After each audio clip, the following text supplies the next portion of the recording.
తన భర్త ఈశ్వరుడు, నా భర్త కాకుండా ఈ కనిపించే దృశ్యమాన ప్రపంచంలో ఉండే సమస్త జీవరాశులను నా సంతానమే అని ఏ స్త్రీ భావిస్తుందో ఆ స్త్రీని ఒక్కసారి చూసి నమస్కారం చేస్తే వీడు చేసిన పాపాలన్నీ పోతాయి. అంత మహాపతివ్రతలు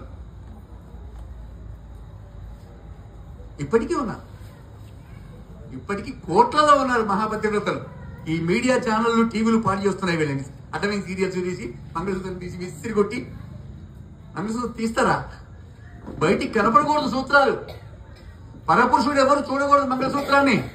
అందుకనే పసుపు పట్టించినప్పుడు చాటి నుంచి బొట్టు పట్టుకుంటుంది, కొక్కు చాటి నుంచి ఏకంగా తీసి వాడి మొహనేసి కొడుతుంది.